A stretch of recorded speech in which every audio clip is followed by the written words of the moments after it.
Im Namen des Vaters und des Sohnes und des Heiligen Geistes, der Herr sei mit euch.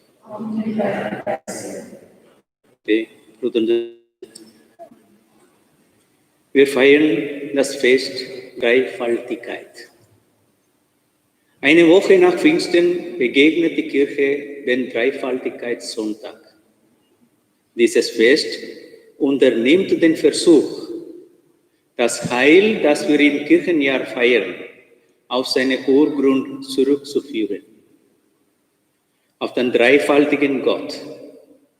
Vom Vater geht alles Leben aus, der Sohn hat die sündige Menschheit zu Gott zurückgeführt und der Heilige Geist geleitet die Kirche. Mit diesen Gedanken lasst uns in den heutigen Gottesdienst teilnehmen. Lasst uns kurz besinnen und Gott um sein Erbarmen bitten.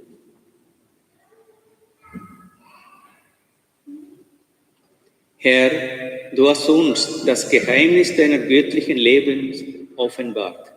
Herr, erbarme dich unser. Du bist das Ebenbild des Vaters. Christus, erbarme dich unser. Christus, erbarme dich unser. Du hast den Heiligen Geist gesandt. Herr, erbarme dich unser. Herr, erbarme dich unser. Der Herr erbarme sich unser, er lasse uns die Sünde nach und führe uns zum ewigen Leben. Amen. Ehre sei Gott in der Höhe.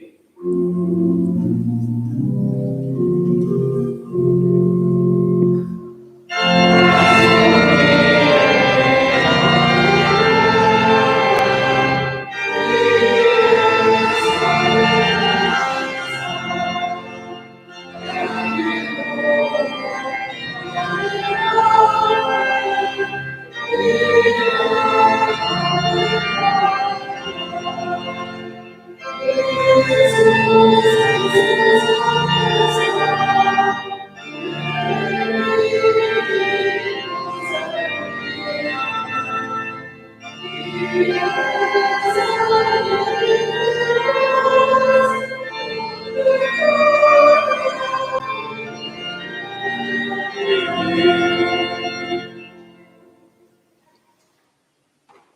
Lasset uns beten. Herr himmlischer Vater, du hast dein Wort und dein Geist in die Welt gesandt, um das Geheimnis des göttlichen Lebens zu offenbaren. Gib, dass wir im wahren Glauben die Größe der göttlichen Dreifaltigkeit bekennen und die Einheit der drei Personen in ihren machtvollen Wirken verehren. Darum bitten wir durch Jesus Christus, der in der Einheit des Heiligen Geistes mit dir lebt und herrscht in alle Ewigkeit. Amen.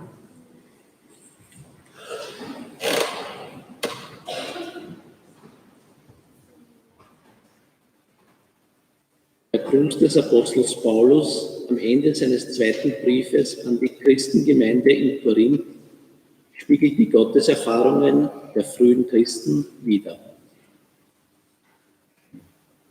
Lesung aus dem zweiten Brief des Apostels Paulus an die Gemeinde in Korinth. Schwestern und Brüder, freut euch, kehrt zur Ordnung zurück, lasst euch ermahnen, seid eines Sinnes, haltet Frieden. Dann wird der Gott der Liebe und des Friedens mit euch sein. Grüßt einander mit dem heiligen Kuss. Es grüßen euch alle Heiligen. Die Gnade des Herrn Jesus Christus und die Liebe Gottes und die Gemeinschaft des Heiligen Geistes sei mit euch allen. Wort des lebendigen Gottes. Dank sei Gott.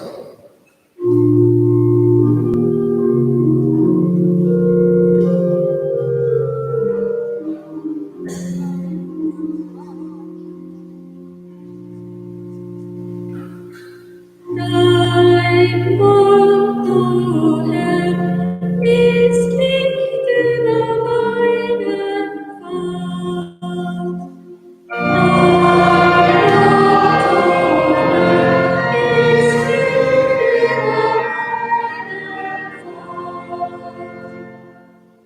Die Weisung des Herrn ist vollkommen, sie erquickt den Menschen. Das Gesetz des Herrn ist verlässlich, den Unwissenden macht es weise.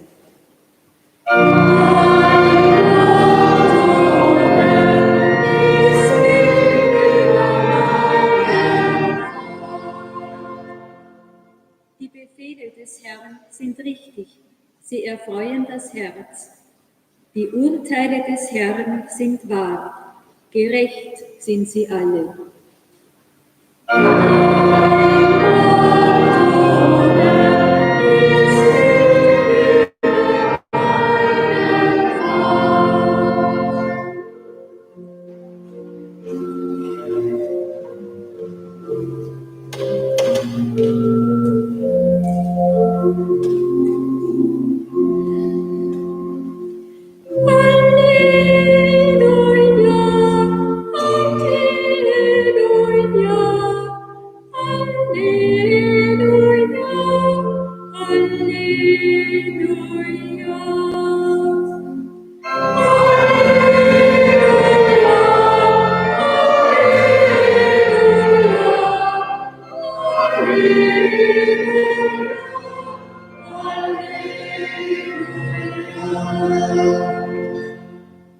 Ehre sei dem Vater und dem Sohn und dem Heiligen Geist. Ehre sei dem einen Gott, der war und der ist und der kommen wird.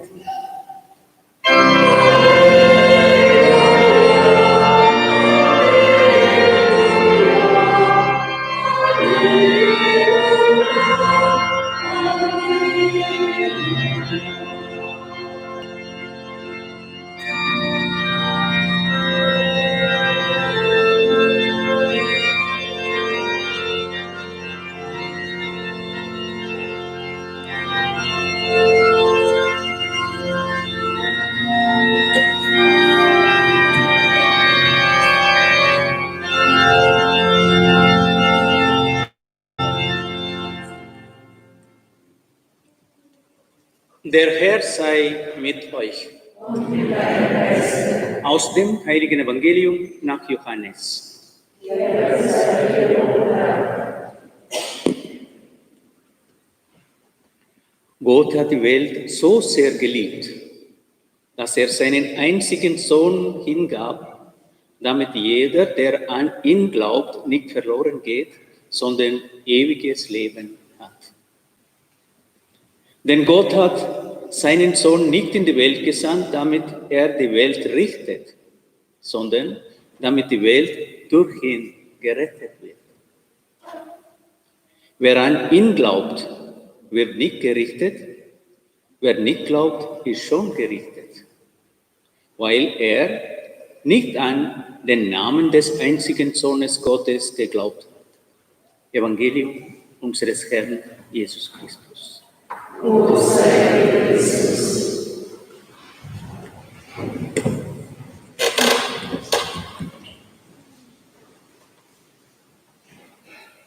Liebe Brüder und Schwestern, das Alte Testament weiß schon von der Güte Gottes, der verzeiht, weil er liebt.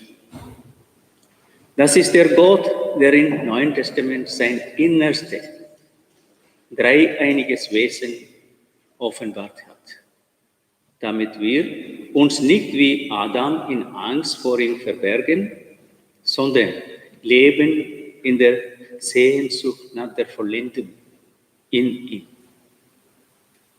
Das heutige Fest ist unser Fest, das Fest unseres Lebens in Gott.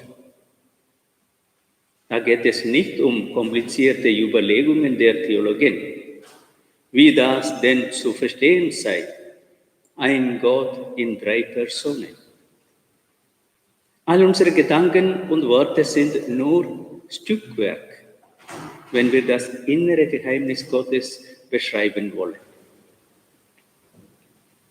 Zum Beispiel fragen Sie 2 Liebende, was denn ihre Liebe sei und warum sie sich lieben.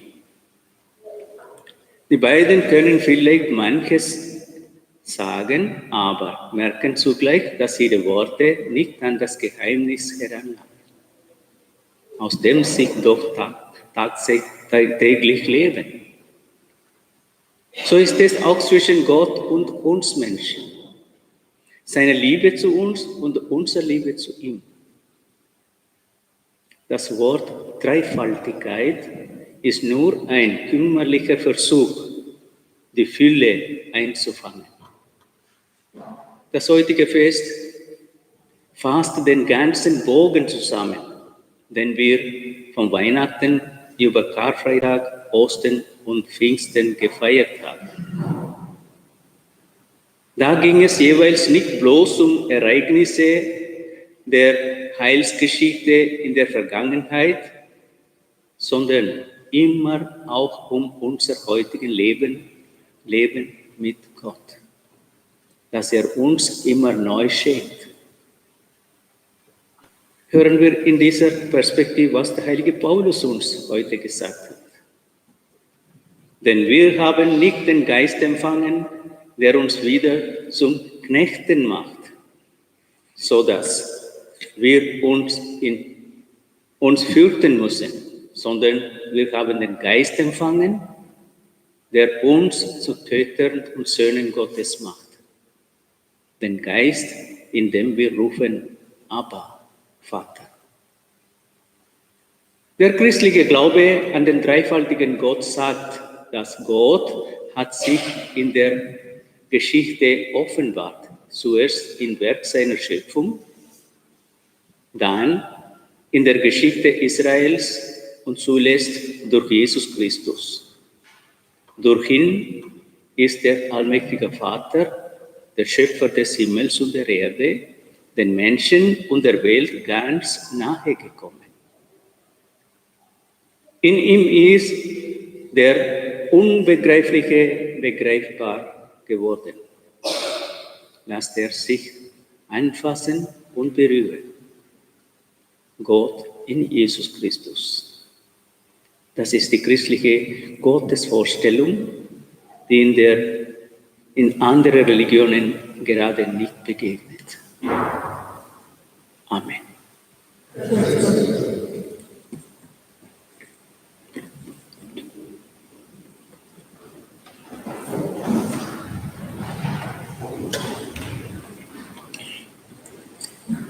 Ich glaube an Gott, den Vater, den Allmächtigen, den Schöpfer des Himmels und der Erde, und an Jesus Christus, den eingeborenen Sohn, unseren Herrn, durch den Heiligen Geist, geboren von der Jungfrau Maria, gelitten unter Pontius Pilatus, und begraben, hinaufgestiegen in das Reich des Todes, am dritten Tage auferstanden von den Toten, aufgefahren in den Himmel,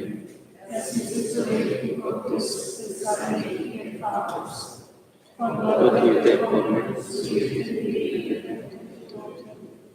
ich glaube an den Heiligen Geist, die heilige katholische Kirche, Gemeinschaft der Heiligen, Vergebung der Sünden, Auferstehung der Toten und das ewige Leben.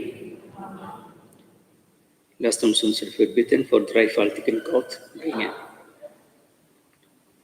Führe alle christlichen Kirchen zusammen im Bekenntnis des dreieinigen Gottes. Wir bitten dich, erhöre uns. Für alle Menschen, die nach Sinn in ihrem Leben suchen, dass ihrem Herzen eine Tür zum Glauben und zur Hoffnung aufgetan werde. Wir bitten dich, erhöre uns. Für alle Christen, die an den dreifaltigen Gott glauben, dass sie in ihm seine Zuwendung zu den Menschen erkennen. Wir bitten dich, erhöre uns.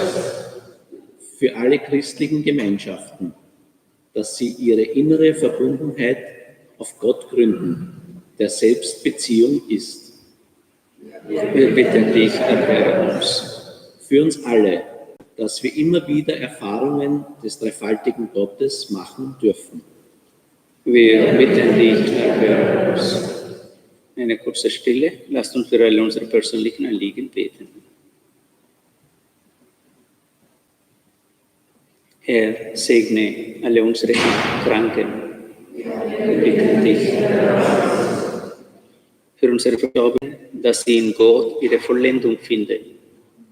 Wir bitten dich, erhöre uns. Dreifaltiger Gott, halte uns in der Gemeinschaft, deren Grund du selber bist. Darum bitten wir durch Jesus Christus, unseren Herrn. Amen.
Betet, Brüder und Schwestern, dass mein und euer Opfer Gott, dem allmächtigen Vater, gefalle.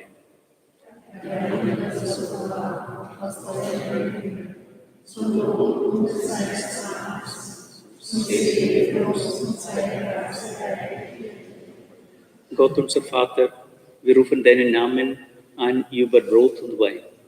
Heilige diese Gaben und nimm mit ihnen auch uns an, damit wir dir auf ewig gehören. Darum bitten wir durch Jesus Christus, unseren Herrn.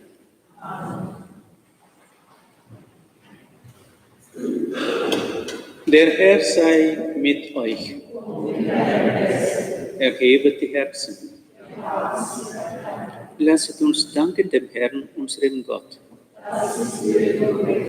In Wahrheit ist es würdig und recht, dir, Herr, heiliger Vater, allmächtiger, ewiger Gott, immer und überall zu danken. Mit dem eingeborenen Sohn und dem Heiligen Geist bist du der eine Gott und der eine Herr, nicht in der Einzigkeit einer Person, sondern in den drei Personen des einen göttlichen Wesens. Was wir auf deine Offenbarung hin von deiner Herrlichkeit glauben, das bekennen wir ohne Unterschied von deinem Sohn, das bekennen wir vom Heiligen Geiste. So beten wir an im Lobpreis des wahren und ewigen Gottes, die Sonderheit in den Personen, die Einheit im Wesen und die gleiche Fülle in der Herrlichkeit. Dich loben die Engel und Erzengel, die Cherubim und Seraphim, wie aus seinem Mund preisen sie dich Tag um Tag und singen auf ewig das Lob deiner Herrlichkeit.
Wir preisen dich, heiliger Vater, denn groß bist du und alle deine Werke künden deine Weisheit und Liebe.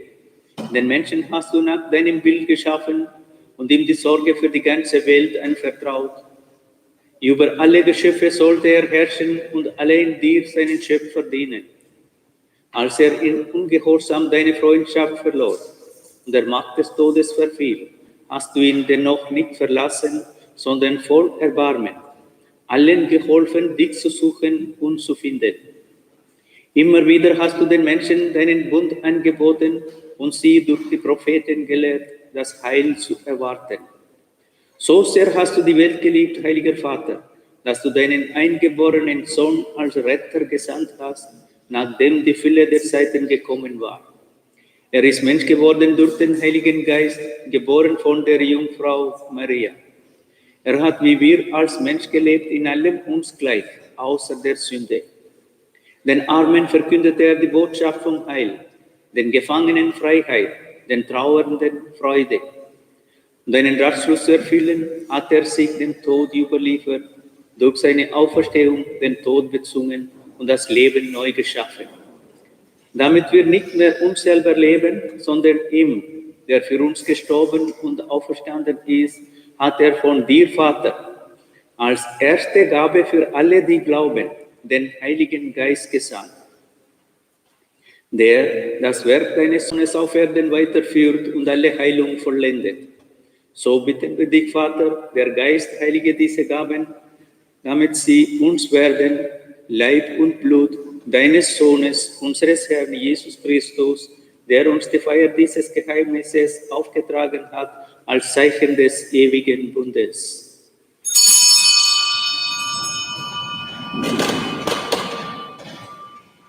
Da er die Seinen liebte, die in der Welt waren, liebte er sie bis zur Vollendung. Und als die Stunde kam, da er von dir verherrlicht werden sollte, nahm er beim Mahl das Brot und sagte dir Dank, brach das Brot, reichte es seinen Jüngern und sprach: Nehmet und esset alle davon. Das ist mein Leib, der für euch hingegeben wird.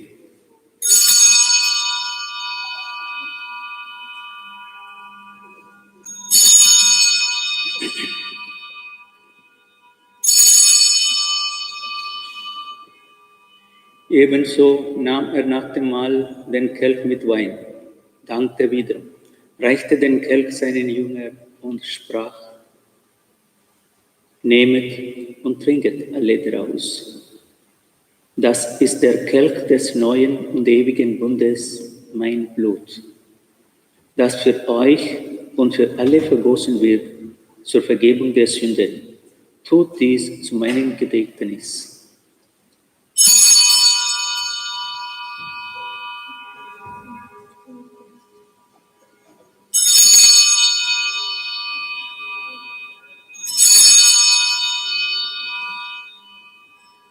Geheimnis des Glaubens, deinen Tod, o Herr, verkünden wir, und deine Auferstehung preisen wir, bis du kommst in Herrlichkeit.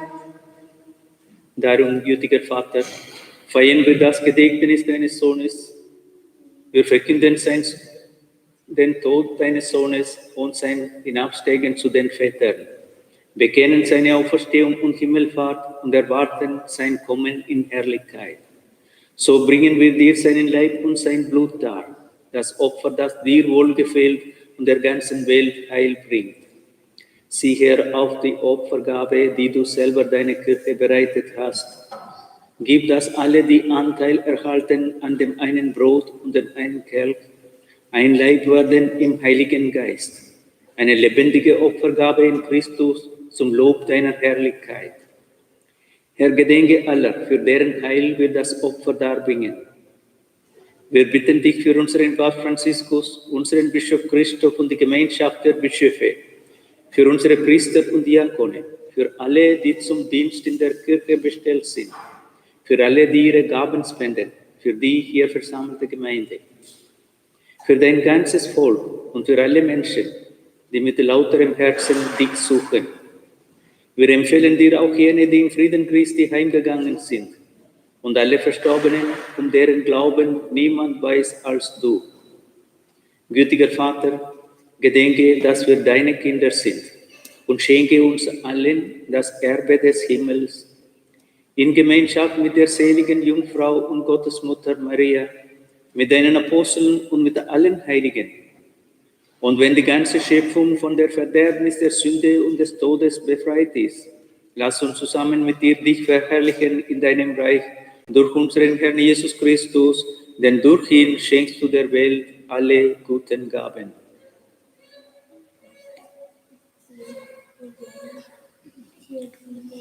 Durch ihn und mit ihm und in ihm ist dir, Gott allmächtiger Vater, in der Einheit des Heiligen Geistes, alle Herrlichkeit und Ehre, jetzt und in Ewigkeit.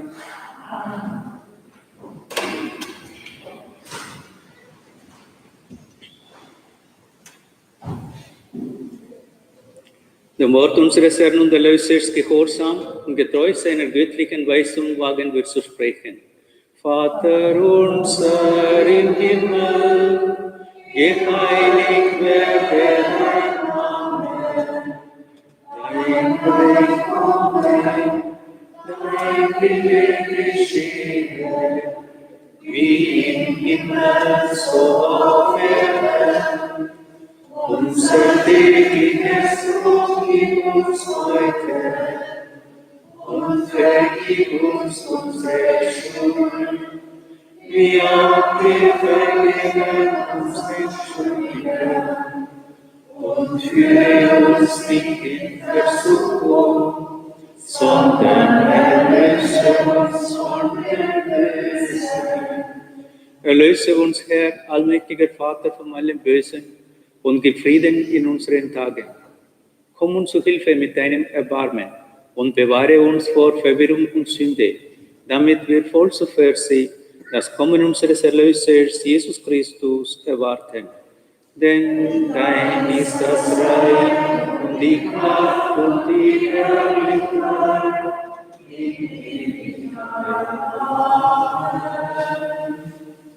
Der Herr hat zu seinen Aposteln gesagt, Frieden hinterlasse ich euch, meinen Frieden gebe ich euch. Deshalb bitten wir. Herr Jesus Christus, schau nicht auf unsere Sünden, sondern auf den Glauben deiner Kirche und schenke ihr nach deinem Willen Einheit und Frieden. Der Friede des Herrn sei allezeit mit euch. Gebt einander ein Zeichen des Friedens.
Seht das Lamm Gottes, das hinwegnimmt die Sünde der Welt.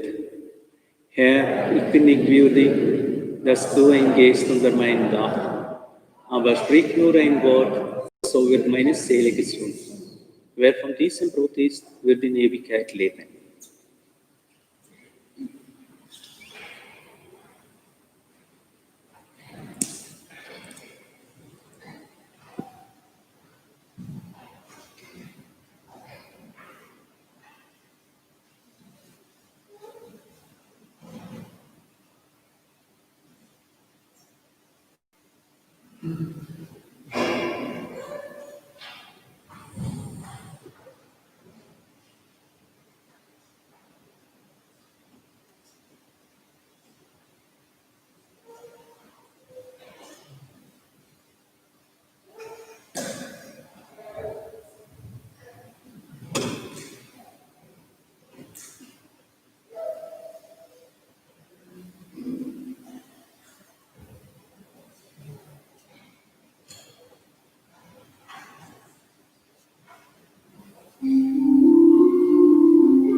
Lasset uns beten.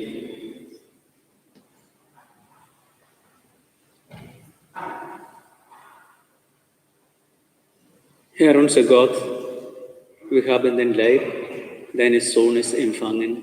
Erhalte uns durch dieses Sakrament im wahren Glauben und im Bekenntnis des einen Gottes in 3 Personen. Darum bitten wir durch Jesus Christus, unseren Herrn.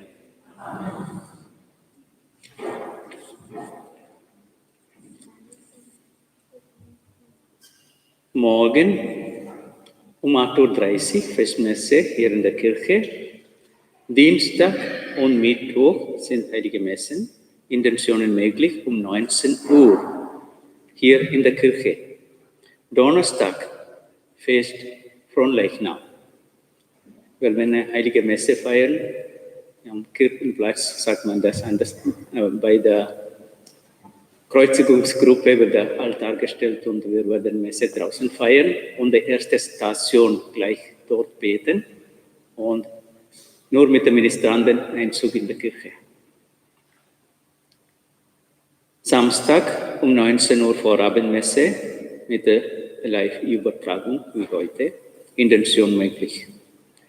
Sonntag um 8:30 Uhr Heilige Messe.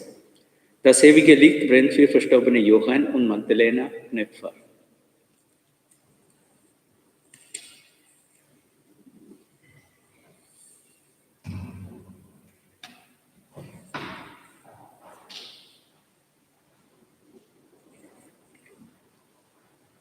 Der Herr sei mit euch.